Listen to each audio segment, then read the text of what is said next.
Hi, I'm Jamie, and I'm here at the Lincoln County Public Library to show you how to make snowflakes. There are so many different ways to make paper snowflakes, but this is how my mom taught me.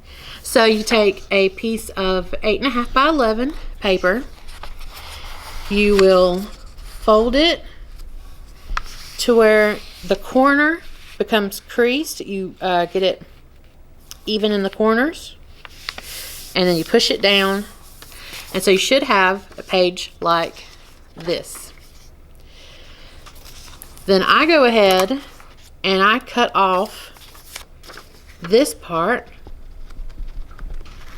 of the paper, discard that. And actually, if you have some really sharp scissors, which that should only be used by adults, make sure that your mom and dad are helping you if you can't use scissors. You can actually make teeny tiny snowflakes, like I said, if you have sharp enough scissors. But like I said, make sure mom and dad knows you're using scissors. And then you half it again. You bring the two points together for this fold. And now you will take these two edges and fold them together. And now from here, you do one more fold. I think that's going to be our fourth fold. But this time, instead of doing like right here, you do it just like this. You'll bring this edge and this edge together. And that will give you your fourth fold and give you a nice snowflake. So there's a couple ways to do this, of course. Like I said, there's many different ways. But you can either do this where you cut this piece off and just use this piece here as your whole snowflake. Or I've done different snowflakes where you actually use this top part as a fancy part. It'll show up on 4 of your spikes of your snowflake. So that's up to you. I'm going to go ahead and show you how I would do it if I left that on there. But if you don't want to leave that on there, if it's just a little too hard, you can just cut that off and just make the rest of the pattern on the whole snowflake. And I just do these, I eyeball it and I figure out what will look the best on the piece of paper. And that's how I've always really done it for these kind of snowflakes. But so always make sure that you can cut off the tip of the snowflake, and that'll be your center of your snowflake. So you can make a cute little like diamond shape here and then pull that out. But what you want to make sure you do is you keep some of this side attached and some of this side attached, because if you cut all of the side off, you won't get a snowflake. It'll come all the way apart. So like if I wanted to put a circle, which I shouldn't have said circle because I'm not that great with circle, but we'll try. If I want to make a circle, I have to make sure that I start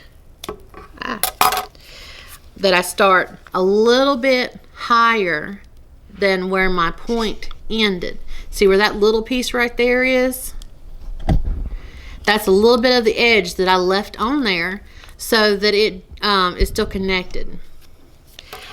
So from here, I could make some kind of like giant diamond shape here on this edge. Just as long as I make sure that this piece right here, there's a little piece of this top edge left on the piece of paper. It should unfold right.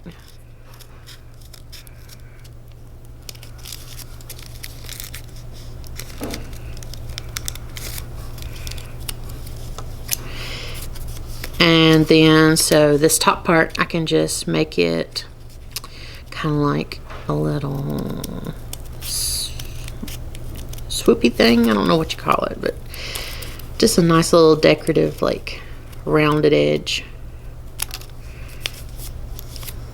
And then I can kind of do another piece here, and you can cut into both pieces from here.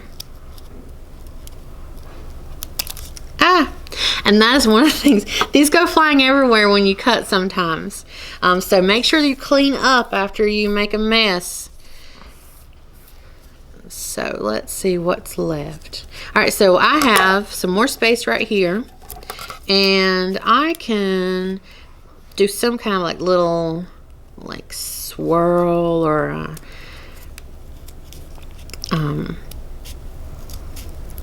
well, scroll work, or I don't know how to explain it, but just some little squiggly lines, I think is what I'll call it.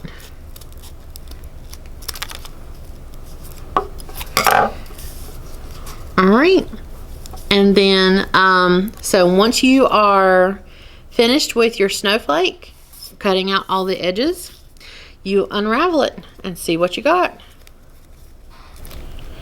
And that's one of the fun parts about making these snowflakes, is you can cut off the edges, but you won't know what you have until you unroll it, unfold it all the way. So this one came out a little square, which all snowflakes are different. It's not going to be, they're not all going to be the same, but I like it.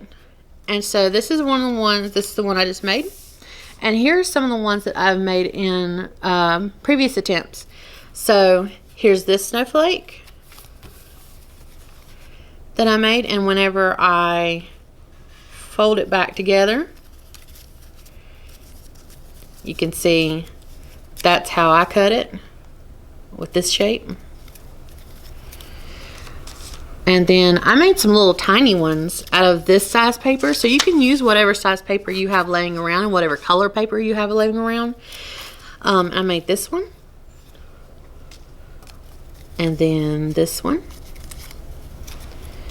And this one was a recent one. This is a good example of how I told you you can leave this piece there on the top of the piece of paper.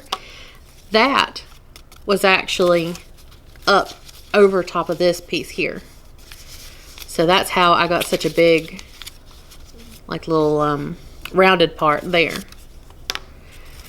Thank you for joining me today. Send us some pictures and messages of your snowflakes that you make. I hope you enjoy.